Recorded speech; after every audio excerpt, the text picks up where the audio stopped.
Бәріне сәлем, сіздермен Анель, сіздерді көргенім үшін өте қатты қуаныштымын.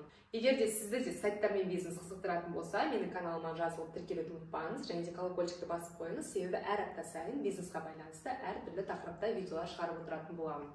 Және де менің инста парақшама тіркеліп қойыңыздар, ол жерде онлайн бизнеске байланысты өте көп информациялар бар. Ал ендеше бүгінгі біздің тақырып Каспи магазинде 0-ден бастап продажаны қалай жасаймыз.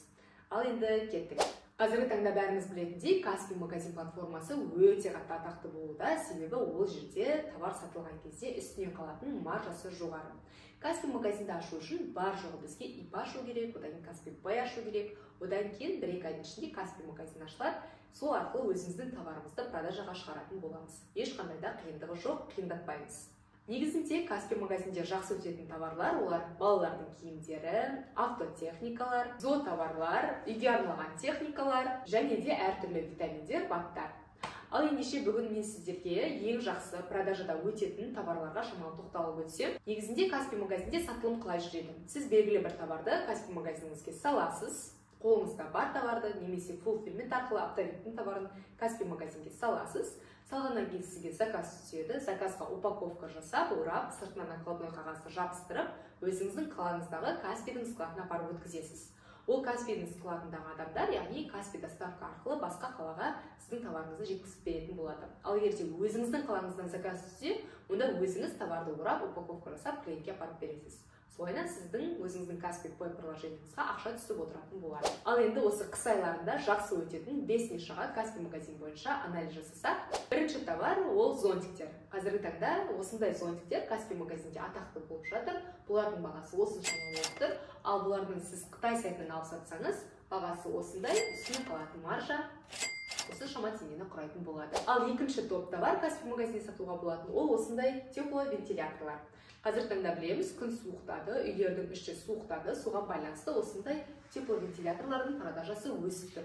Ал бұлардың Қытайдағы сайт бағасы бар жоғы осындай, Каспи магазиндегі бағасы осындай. Сонда сіздің үстінен көретін маржаңыз осыншалықты болмақ. Үшінші орында Каспи магазинде сатуға болатын товарлардың шарфтар. Қазіргі таңда күн суықтағанына байланысты осындай шарфиктер хит болуда. Шарфиктермен қатар осындай бас киімдер. Бұлардың барлығы Қытайдан келеді. Қытайдағы сайт бағасы осыншалықты, ал Каспи магазиндегі бағасы осыншалықты. Сонда біздің көретін маржамыз осындай. Және де алдыңғы жылы осындай уақытта, яғни күз айларында жақсы өткен товар бізде термостар. Алдыңғы жылы осындай уақытта өтсе, бұл жылы да осындай уақытта термостар жақсы өтетін болады. Термостардың Қытай бағасындағы сайт осындай, Каспи магазинде осындай, көретін маржамыз осыншалықты болмақ. Термоста өте жақсы вариант, және де бұл жерде Каспи доставка қызметі тегін, яғни сізден доставка үшін ақша алмайды. Бесінші топ товар, қазіргі таңда TikTokта да, Instagram магазиндерде де, блогерлердің арасында да хит болып жатқан товар, бұл осындай проекторлар. Қытай сайтындағы бағасы бар жол осындай, Каспиде осы, ал көретін маржамыз осындай. Яғни бір ғана товардан осыншалықты суммада маржа көре аламыз. Каспи магазинде бұдан да көп товарлар бар, өтімді болатын. Негізінде бұның барлығын Telegram каналымда бөлісемін, және де Instagram парақшамда осылар бойынша документ дайындап қойған болатынмын, сол жақтан ала аласыздар. Сонымен қатар Telegram каналымда аналитикалық сайтты сіздерге тегін түрде бөлісетін боламын. Ол үшін Instagram парақшама жазылып, Telegramның ссылкасын алсаңыздар болады. Себебі ол жерде өте көп пайдалы ақпараттар бар. Ең көп қойылатын актуальный сұрақтардың бірі Каспи магазинді ауылда отырып жүргізуге болады ма?